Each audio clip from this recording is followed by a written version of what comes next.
So when the NBA decided on their 22 teams to go to the Orlando bubble thing, they also forced 8 teams into the offseason, and one of them was the T-Wolves, the team that, for whatever reason, I feel like talking about.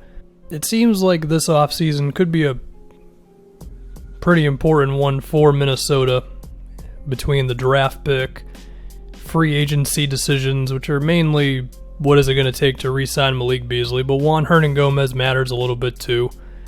And maybe there's some sort of a trade that they could make if they really wanted to make a splash.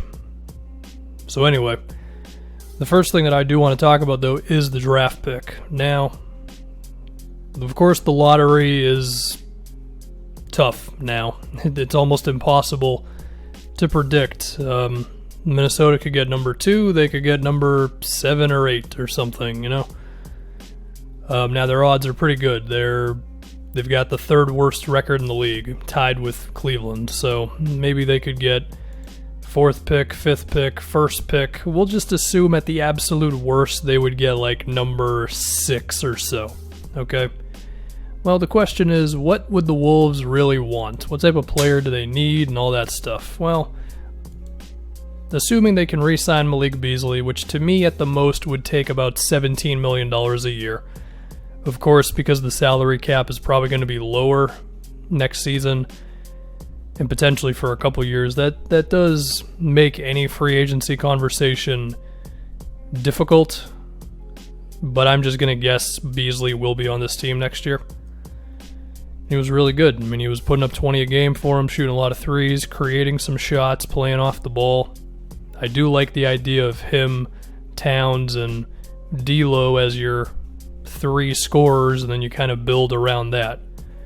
We'll have to see if Beasley really is a 20-point guy, but I think he's certainly at least a 17, 18-point guy. But anyway, moving on to this draft pick, because I kind of went on a tangent there. What do they need? I think they've got their scorers, and they've got Okogie as their defender who could maybe grow into more of an offensive player, but I already like the fit of Okogie next to the 3 scorers, but I feel like the power forward position is a little out of whack. I mean, they had Juan Hernangomez playing that, and he was pretty good for them, and he can make threes, and maybe that's all they really need at that spot. Personally, I feel like what would be great for them is a 4 who can do a little bit of everything, you know, help out Towns some defensively, and be someone the defense has to care about. Now, it's tough to get one of those guys. I mean, I guess the equivalent of this could be like when the Nuggets signed Paul Millsap to a whole bunch of money. The only thing is, if they do re-sign Beasley, that will probably eat up anything else that they could do in free agency, because they're at $96 million before re-signing him, and we assume the cap's going to go down a little bit. So unless Beasley goes for not that much money, I don't know if Minnesota's really going to have much to throw at free agents. I mean, Millsap himself is a free agent. I think he'd be great, but I just don't know if they could get him. So then you look to the draft, right? That sort of power forward who can do some stuff. I mean, there is Okongwu out of USC, 6'9", 7'1" wingspan. He's a good ball handler. He's a really good finisher. The question is, can he be a power forward? Like, there's a chance that right now he's a center in a power forward's body, and that might not totally work. I mean, we don't want to muffle up the floor for Towns. We want him to be able to roll to the rim with nobody in front of him. So if Okongwu could be kind of, I don't know if transformed is the right word, but sort of molded into a power forward, maybe he would be the perfect fit if he could make threes. Because again, he can go off the dribble, and he does have a lot of defensive stuff. So maybe not. There is also Devin Vassell. He's 6'7". He's probably a little closer to a small forward, but you may be able to get away with a 6'7" wing nowadays. It depends on the team. Sometimes he might be a little small. He's 194 pounds, which is a little light for a guy who's 6'7". Another thing with Okongwu is he's 245 pounds. That guy is built and ready for the NBA right now. Vassell, also a very good defender. His shooting needs some work. So I think those two would be interesting if Minnesota believes that they could use a power forward, which, again, looking at the team, I just kind of feel like that's what they could use. Part of me thinks about a Wiseman and Towns front court. Part of me thinks it's interesting. Part of me is like, what? No. Because I feel like it would effectively make Towns like a power forward. Because Wiseman would be the guy around the rim. And on defense, that could be cool. On offense, I mean, look, just because Towns can shoot does not mean I want him spacing the floor. I want that guy around the basket because nobody can stop him down there, except for apparently Clint Capella, that one playoff series. So I don't know. That front court could be kind of wild. Could they go for one of the guards between LaMelo, Killian Hayes, or whoever? I mean, they could if they wanted to go 2 ball handlers. I don't think they would. But then again, if you think you can take the best guy available, then you get him, and it's not like it'd be horrible to have D'Angelo Russell with another ball handler, but in terms of seamless fits, I get if you wouldn't want to go that route. There is also Obi Toppin. He would also be a 4. Really athletic guy, good finisher, can be like a weak side shot blocker kind of guy. The thing with him, though, is he might be a little bit more exciting than fundamentally there and ready for the NBA. And I don't know if that's what the Wolves should really be targeting, a guy who has a lot of gifts and could be pretty flashy right away. Like, depending on what team he ends up on, there's a chance Obi Toppin would average a good amount of points. But, again, do the Wolves need that type of guy? So we'll have to just see what they do. I don't know. Again, they could just sign Juan Hernangomez, and to be fair, I feel like a starting 5 of D'Lo, Okogie, Beasley, Hernangomez, and Towns. It's a lot of shooting. I don't know how good that team would be defensively. It's not like Okogie is a one-man show on defense, even if he's got potential to be a really good defender, if he's not that already.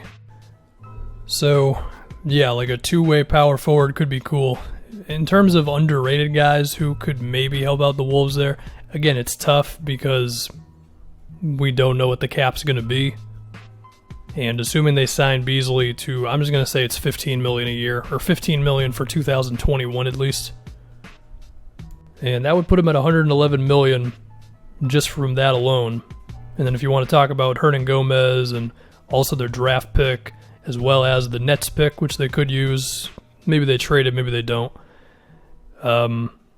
We have to assume that would put them over the cap, because that would have put them over the old cap, which was 115. And if the new one's going to be maybe, I don't know, could the cap go down from this season? I mean, maybe. That hasn't happened in potentially ever. I mean, I don't know off the top of my head, but maybe it really could. So the point being, maybe they'd have like a mid-level to sign somebody to put a power forward. And if we want to look at potential candidates, I mean, Jeremy Grant just became a free agent because he's electing to not pick up his player option, which, good luck. I don't know if he's going to get more than $9 million, but okay. If not him, there's Marcus Morris, which I wouldn't really want because he's a ball stopper, but maybe they would envision him in that type of a thing. I don't know. There's not a load of 2-way power forwards who can help you win right now in this upcoming free agent class. You're looking at like Dario Saric, Jabari Parker type of guys. So maybe the guy's there, maybe he isn't, maybe they get him in the draft. That to me is just the thing that Minnesota really needs. If we look at other things with this team, I mean, Jarrett Culver, it's probably still wait and see. His shooting was really rough this year, showed some life off the dribble. Okay, probably doesn't get in the starting lineup next season, which that's fine. Jake Layman, he's an okay enough guy who can make an open shot and not be terrible defensively.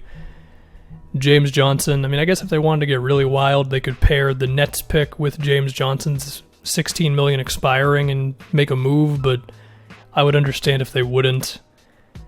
And then between, Naz Reid, he had some moments. He was making some shots, grabbing some rebounds. Is he a 4? Is he a 5? That one's interesting. I mean, I don't know. I feel like he's more of a center, and I don't think this team really needs a center. I mean, a backup center is never horrible, but I don't know. Naz Reid seems okay. And then between Jalen Noel, Jared Vanderbilt, Amari Spellman, Jacob Evans, maybe one of those guys becomes something for him. I don't know. But yeah, again, for me, I really think the draft is going to be pretty crucial for the Wolves. And if they could nail this pick, and they can get themselves a guy who can help out and potentially make a positive impact day one, then that would be massive. And I feel like it is possible just because there isn't a lot of scoring on this team already to where you could ask a rookie to come in and not shoot the ball too much, focus on defense. And again, there are a couple of rookies, mainly Okongwu and Devin Vassell, who can do that. But again, if you've got the opportunity to pick someone who you think is a star, then you take that guy. So that, re-signing Beasley, maybe re-signing Hernangomez. Is Ryan Saunders the right coach for this team? I feel like it's still kind of wait and see. I think, given that the roster hasn't been that good, I feel like it's kind of tough to really tell with Saunders just yet. The players seem to like him, which, that can matter somewhat. And at least he didn't do what Tibbs did and threw some Taj Gibson-esque player, or just Taj Gibson, next to Towns. So he didn't kill the spacing and stuff like that. So, yeah.